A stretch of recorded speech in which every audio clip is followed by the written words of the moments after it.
So, nonverbal communication and the issues that come along with that. Okay. So what is nonverbal communication? Well, I'm going to move that so it's on the way. Nonverbals are anything that is not explicitly stated, really.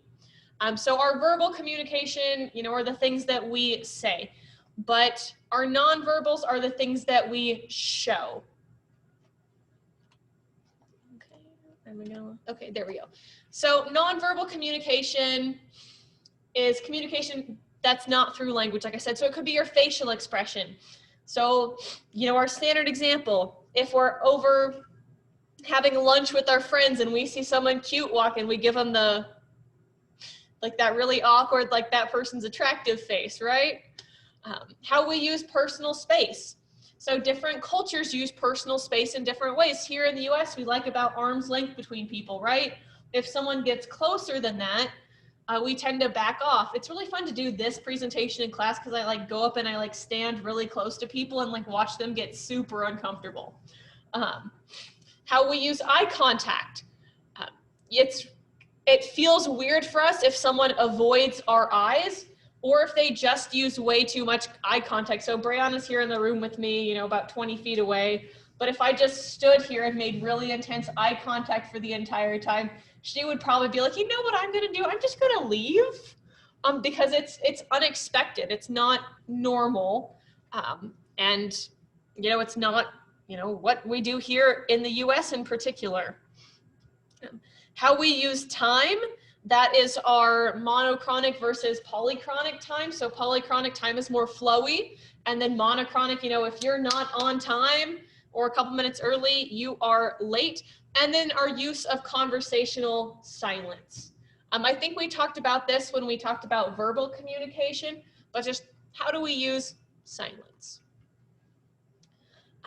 So it also helps us within our quote unquote cultural spaces or the context that help form our identity. And it's shaped by where we grew up, what country we grew up in, but also what region, and also just in our particular households. But that ties into where we live in particular. So East Coast and West Coast, they're both here in the US, but they're very different. The context of how people behave is very different. Even if you look at here in Thatcher versus Yuma, different sides of Arizona, pretty different culture. Or if you look up Flagstaff and Prescott versus Thatcher versus Sierra Vista. I'm trying to think of other small Arizona towns that are on the west side, but I don't know any Western Arizona towns. So another small town in Western Arizona is different than a small town in Eastern Arizona, I guess. But our cultural spaces do impact our identity because it shapes how we behave, and therefore it shapes how we interact with other people and how they respond to us. So if you grew up in Argentina, let's say, for example, or Colombia, or insert somewhere there in South America where maybe they greet each other with a kiss on the cheek. If you move over here to the US and you try to greet one of your new classmates by kissing them on the cheek, they're probably going to find it a little bit awkward. They might treat you a little bit differently, and that might start to shape how you see yourself, and then therefore force you to change your behavior by saying, oh, well, all these people, they treat me weirdly because I do this, and therefore I'm now a weird person. But verbal communication and nonverbals, they are symbolic, so they're just made up of symbols. The word keys is literally just what we've decided that these are. In Spanish, it's llaves, I think. Yeah. And then in Czech, it's cliché. But that's just what they have agreed that that's what this is. This is a set of keys. But, if I asked you guys, have you seen, mis llaves? If you speak Spanish, you might be like, oh yeah, they're over there, or you dropped them. because there are people here who speak Spanish. If I've asked, you know, have you seen my cliche? That was the one who got us that. Because I texted her last night, like on Facebook. Because she was. Okay. Anyways.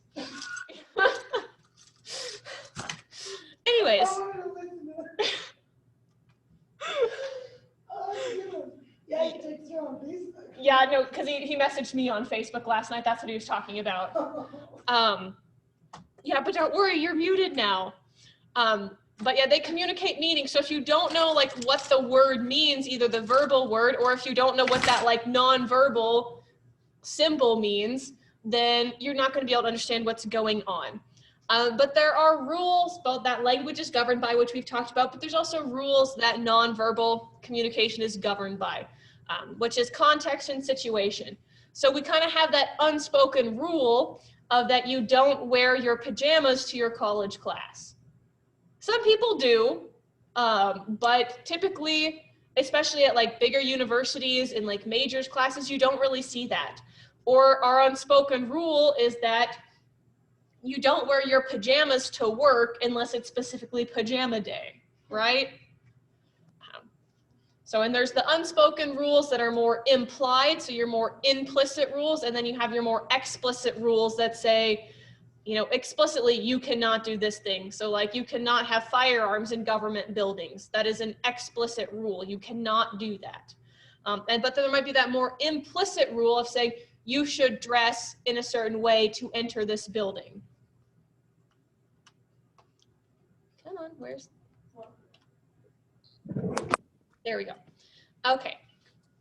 But obviously the rules for different cultures differ. If you've ever, I'm just gonna keep with like the clothing example because my mom keeps texting me pictures of clothes.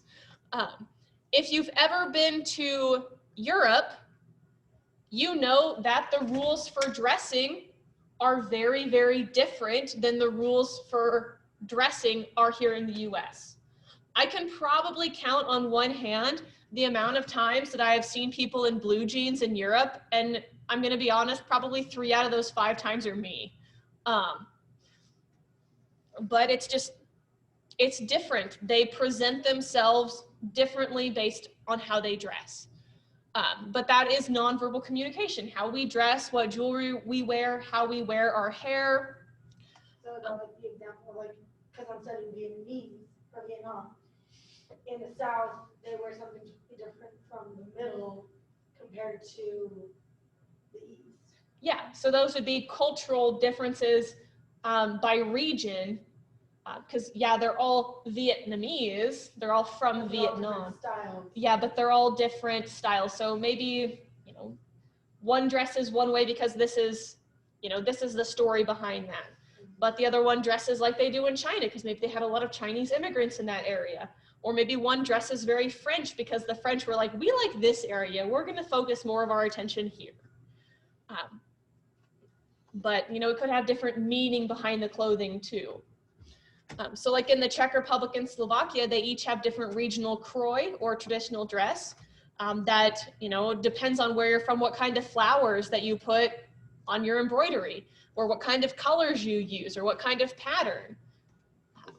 But it communicates something about where they are from in that particular area. Because if you're from, you know, the Bratislava region, you're not going to be wearing, you know, traditional kroj from, you know, Nitra, just because that's not what it is. If you're from Eastern Vietnam, you're probably more likely to dress in that way that shows you as from Eastern Vietnam. But yeah, so it's not just gestures or your facial expressions, but it's how you behave and how you present yourself. And then, you know, of course, context, we talk about that. You dress differently as you do coming to class versus going to the store versus going out to a party or whatever, because the context is different even within a culture. And then when a miscommunication arises, or if you're talking to someone, you're having an argument or a discussion, if misunderstandings arise, they're more likely to believe your nonverbal communication rather than what you say. So a really simple example of this is, I'm fine, they are not going to believe that I am fine. So they're more likely to question and say, okay, are you really fine? Because, you know, I'm standing here cross-armed, you know, hip jutted out in that standard pose of like, you better be explaining yourself, right? Because that's what all of my nonverbals are showing. You can't control your nonverbals as much as you can your verbals. Yes, if I notice I'm standing like this, then I can consciously like change it, but most of the time it's unconscious. So people are gonna believe that over what you say.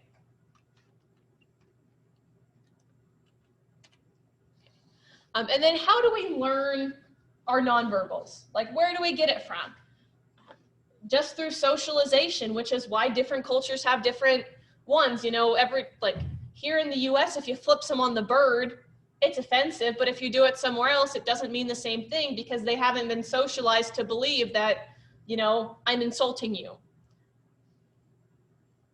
Same with cultures where less eye contact is more respectful, or they don't make eye contact with their teachers. You know, here in the US, we're taught to make eye contact. We're told that's what's normal and acceptable. So that's what we do. But other cultures don't learn that, or they learn it differently. So they behave differently in it.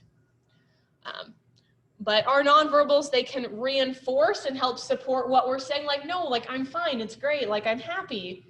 Or they can substitute for, so like waving hello. You know, I don't even have to say hi. If I see someone across, you know, the parking lot or whatever, I can just wave hi and I don't have to shout because they know I'm saying hi or bye. Or it can contradict like the, I'm fine. But then people are more likely, I said, to believe the nonverbal. But yeah, like I said on that last slide, it's more subconscious. So we tend, honestly, to have a little bit less control over it, at least from the get-go. But if we notice that we're doing it, we can definitely change it. But it does tend to be a little bit more sincere, but it doesn't always mean what it might mean. So just because, I guess, let me pull a chair up and use this as an example. Let me actually see if you guys can see me or not. Okay. So, not really. Okay. Sorry, this has to have like a visual example of it. So if I'm sitting here in class like this, right, it looks like I'm paying attention. Because, you know, my back's straight, you know, maybe if I have my table up there, I might be writing, taking notes. You know, looks like I'm paying attention. Hold on, let me put my feet up on the counter and be like that. If I'm sitting like this, does it look like I'm paying attention? No, probably not. But that doesn't mean that I'm not. It just means that as it looks, I might not be, but I'd have to see if there's any other evidence of that too. It's like just because someone shows something or behaves in a way does not mean that that is how it is. You have to take more clues and more context. Like if I'm sitting here and I have headphones in, yeah, I'm probably not paying attention. But if I'm just like sitting here listening, you know, maybe jotting down like a couple little notes on something, you know, I might still be listening. Maybe this is just more comfortable for me to sit. You know, maybe I had a hard day at the gym and have to like stretch out my hamstrings, or I'm just gonna sit here and cry. We're gonna put that back. You know, or if someone is standing here like this, it might look a little defensive, but it doesn't mean always that they're defensive. This could just be really comfortable to stand. They could be really cold, so like, okay, I'm trying to conserve body heat. Can we get to move on with this conversation, please? So you just have to take other clues too, because not everything always means what it looks like on the surface. You'd have to say like, okay, you know, am I defensive? You know, what's my facial expression look like? Am I smiling, or am I just like, really? So, okay, oop, there we go. But our nonverbal communication, it communicates different relational messages. Sometimes it can communicate literal messages, like if we're doing something that has a literal translation, like hello. But our relational messages are how we really feel about others. And one thing I want to say about this is, hold on, you guys probably aren't going to be able to see this screen here for a sec. Oh my gosh, have I been sharing like the wrong screen? Oh no, I have been sharing the right screen. Okay, I was about to have like a mini heart attack that I'd just been sharing the internet screen and not the actual slides. No,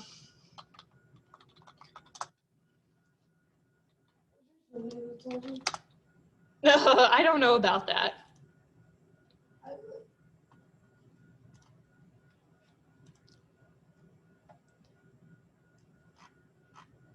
I want the picture of what I'm trying to show. There we go, okay. Okay, so we're gonna switch over to this for a second because we're talking about relational messages and nonverbals. So if anyone ever looks at you with this, it tends to be a micro expression, so it's really, really quick. But this is contempt.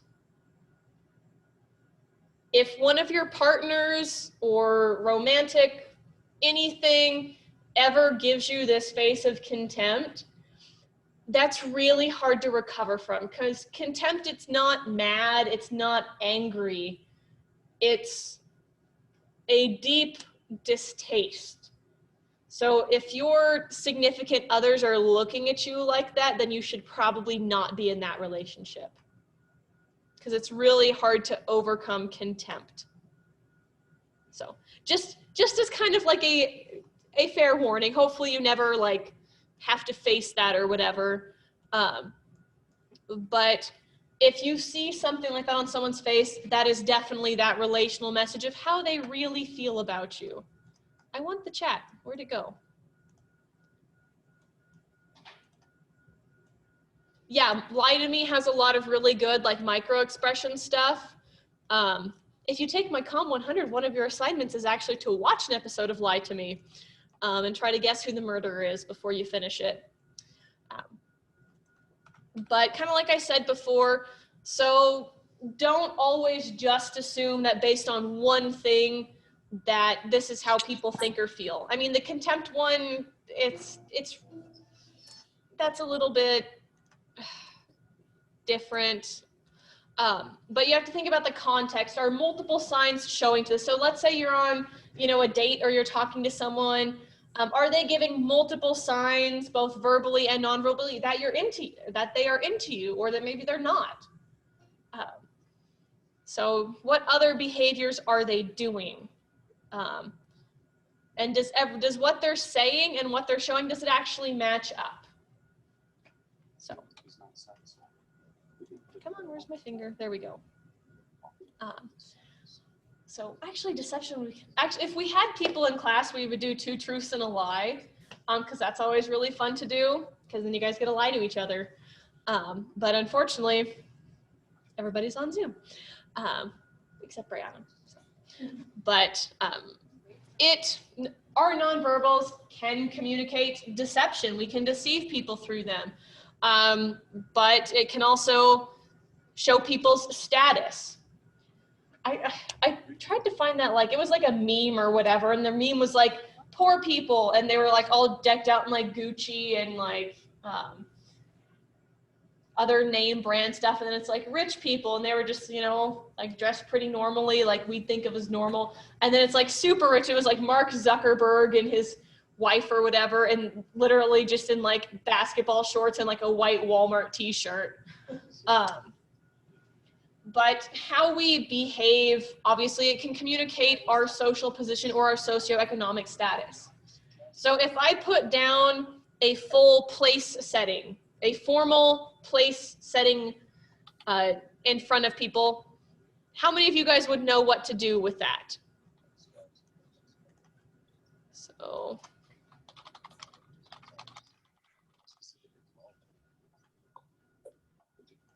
if you sat down to a table like this, you might feel a little underdressed, but based on if you know how to use all of these things and behave appropriately at this type of place, that gives a clue onto what your social status is or your socioeconomic class. I would not be able to use all of these. I'd be like, why is this fork so tiny? And they'd be like, it's a fish fork. And I'd be like, we're eating fish? Man, we're fancy tonight. Is it catfish? And then, of course, yeah, start on the outside, work your way in, as Ramon said. But, yeah. Yeah. Yeah. Or, you know, what kind of clothes people wear. So, you know, they may be pretty simple clothes, but are they made well? You know, if you look at the inner seam, is the stitching all nice and even? You know, is it high quality? What kind of stuff's it made out of? So the higher quality brand you get, typically, like, the less you might actually notice the branding on it. So like Christian Louis Vuitton shoes. You guys know what the Telfar Louis Vuittons are? The only way to be able to tell is they have a red sole. On the real? Yeah, if a Christian, like if I'm totally gonna spell this wrong, Louis Vuitton shoes, or Louis Vuitton heels, there we go. Yeah, real Christian Louis Vuittons have a red sole. This is just like a sticker or whatever, but they have that red sole on them. Obviously, you can get like fakes and stuff that have a red sole, but if it's a Christian Louis Vuitton, it will have a red sole. But other than that, there is no other branding on it that you would notice. You'd be like, well, it could be literally a pair of like Walmart patent leather heels, or it could cost $700 for a pair of freaking pumps. So. I don't know, like those black strap ones. I know, they're so cute. Yeah, but you know, that might say something about who's wearing those. It's communicating a social position, and then only other people who are in the know would be like, oh, you know, I love those shoes, because other. In the city. Yeah. So it, you know, it shows. And then like what you eat too. So how you eat, what you eat, how you dress, what you wear, shows your social position. And those are all like nonverbals. And then of course how you talk as well. Like if you think about like the British accent, there's, was it this class? Yeah, well, someone in this class or the other class, they're talking about like British culture and how only like 2% of the people actually had like that high British accent where you think of when you think of the like the high class British, but you know, everyone else has like a Cockney accent or something. But moving on to, whoops, deception is some nonverbal behaviors may indicate lying. Oh, I have a coin right here actually. Hold on, let me think of a truth and a lie.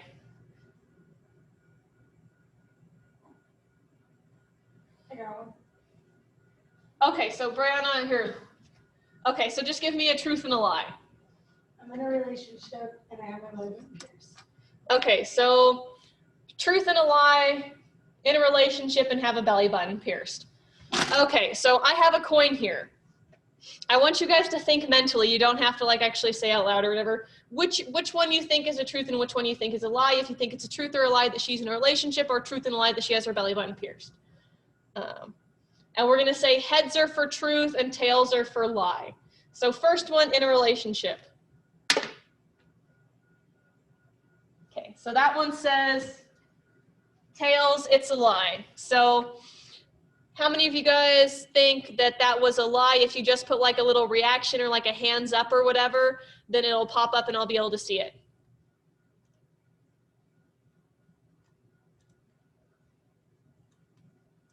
Okay.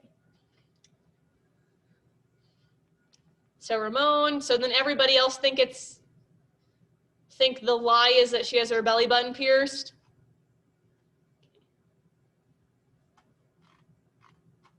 Okay.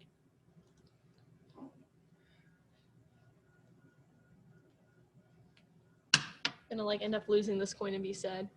Okay, well, the coin says that one is also a lie. I am not in a relationship and my belly button is pierced. So not in a relationship and her belly button is pierced. So looks like most of you guys were wrong.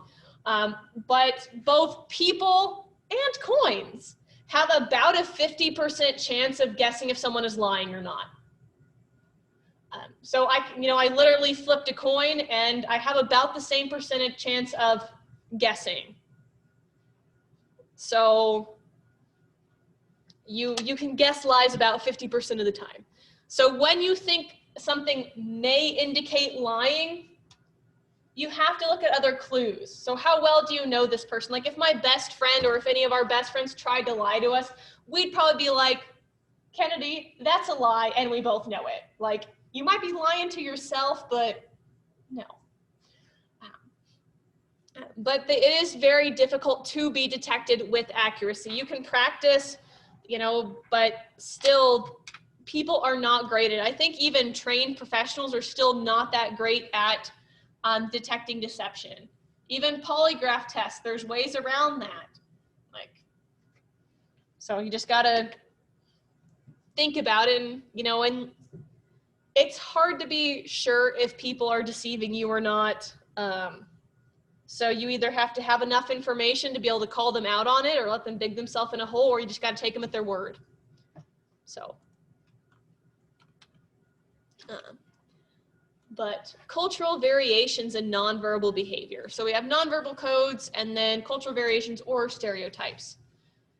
So how do culture, ethnicity, and gender influence nonverbal communication patterns? So how do different people in different cultures behave differently and why? And then, does gender influence our nonverbal communication patterns?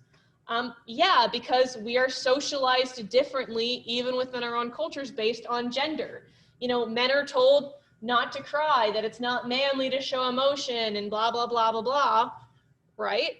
So that affects their nonverbals, and how they act and how they display emotion because of the way they're taught. Yeah. And then how universal is most nonverbal communication? I think there's like 6 universal expressions, and I think they're all facial expressions. So I believe it's like joy and happiness with someone smiling, fear or shock of someone being afraid, anger. Ooh, what are the other ones? Surprise, huh? Sad and surprised, and then I think the last one was actually contempt. So I think that was the 6th. Kind of like confused. Would that be like shocked? I think that'd be like between shocked and surprised. And then I think everything else is like a mixture of those like 6 base, like universal emotion / facial expressions. I'd have to double check. And then do people in most countries communicate in the same way non-verbally? If you are within a country, maybe, but not really across countries, unless, like I said, it was the facial expressions. We have those couple universal ones. Okay. And then when we're looking at nonverbals, part of it is how something is said, which is called paralinguistics. So this is your speaking rate. So how quickly you talk. So, if you're really anxious, if you're really nervous, you might start talking really, really fast and might start slurring your words or messing up, blah, blah, blah, blah, blah, right? Sorry, I just gave an example of it. But your speaking rate. Or, if you're lying, how many of you guys know if your speech increases or slows down? It might depend on the person. Maybe you're trying to seem nervous about something, so you speed it up when you're lying. Or maybe you slow down so you can actually think about what you're saying. Might depend. Your volume, so how quietly you say something or how loudly. If I'm trying to shout across a room, obviously I'm going to be loud. If I'm telling a secret to one of my friends, I'm going to whisper. Your pitch, so how, I guess, like the pitch of your voice. How would you describe like pitch of your voice? I want to say like the highness or lowness. Yeah, so like as you get excited, your pitch goes higher, your volume tends to go higher. Women, if you find someone attractive, the pitch of your voice tends to raise to sound more feminine. Typically it's not like that noticeable, but it does. And there's that meme or whatever where the guy's like, well, no wonder all the women I talk to sound like Batman. So I just saw the Snyder Cut this weekend too, and of course the Batman voice is just like, why would you do that? So, and then of course, like men, if you're talking to someone that you might find attractive, your pitch might lower because it sounds more manly and more masculine. And then how you stress your different words. So what's that funny little saying where you're stressing all the different words, like, I didn't say she stole your wallet. Or, I didn't say she stole your wallet. I didn't say she stole your wallet. I didn't say she stole your wallet, so on and so forth. What are you stressing, or what are you emphasizing in how you say things? So, because we can say two different sentences, the same sentence in different ways, like we just said, you know, oh, well, she stayed over at my house. Oh, she stayed over at my house.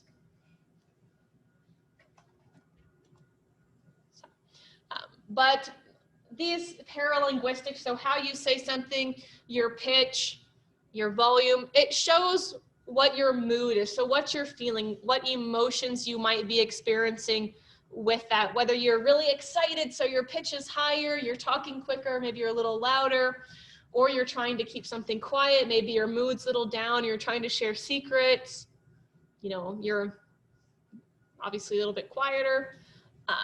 And you can emphasize different ideas of like, no, like, huh? Body language? Yeah, in addition to your body language with that, like, you know, if you're saying, no, I want you to come on vacation with us, you might be leaning toward that. It's like, no, it's like, we want you there. Like, come on vacation, come hang out with us. If you're trying to convince a friend to go on holiday with you. It creates a distinctive identity because we all have different ways of talking. We have our own voice in speaking and also in writing. If you heard me just talking to one of my friends at Walmart, you'd probably be able to pick me out because, one, sorry, I do talk a little bit fast. I tend to vary my pitch quite a bit just because obviously, like, I do a lot of public speaking, and you have to vary that so people actually kind of listen to it, and it makes it seem more interesting than it actually is. But, you know, that also comes with just like how your voice sounds, or how like words you use. Like, I think one of my friends was like, I started saying this word like really ironically because, you know, the kids were doing whatever. Now I use it all the time, and they've just like turned that into part of their whatever, but they hate themselves every time they do it. And then it helps us regulate conversation. So maybe we start to trail off when we see that someone else has something to say, or someone, you know, is kind of like bouncing in their seat to get their point. Like, I've been waiting 10 minutes to talk. Like, let me say what I have to say. Or using gesture to say, hey, you know, it's your turn to talk now. Okay. So our tone of voice for vocal behaviors, we're gonna talk a little about that for a sec. So like I said, your speed, so how quickly you talk, your pitch, how high or low you are, the rhythm that you speak in. So some people, you're like, oh, they talk very musically, they have such a beautiful rhythm, it just kind of flows. And some people are a little bit more like choppy, Monotone. a little bit more monotone, a little bit more choppy, and they all speak in different rhythms. Their vocal range, so I kind of associate that with like pitch a little bit because I'm thinking of like range is like in singing, but you know, part of that's just naturally where your voice hits on the range. And then articulation, so how do you articulate or enunciate your words? And we could probably all be a little bit better at that, but it helps when you actually slow down and don't talk as fast to articulate your words. Vocalizations, so this could be some like crutch language or fillers, and different cultures use different crutch language. Who was doing like Chilean Spanish, who their filler was like po? I don't know if it was this class or the other class, but their vocalization, their filler word was po. And then other vocal cues, so like crafting, lying, whining, anything like that could be like a vocalization as well. What slide are we on? Let me check that real fast. Oh my gosh. Okay, we have like 30 slides. It's probably best actually if we, what is this, slide 16? It's probably best if we break this up into like 2 days. Just so, and then maybe we'll have more people show up on Wednesday. So when I talk about personal space, I can invade people's personal space. I already invaded yours. Sorry. You're like 20 feet away. You are definitely not in my personal space. Not on Thursday. But yeah, so with that, do we have any questions before I stop the recording?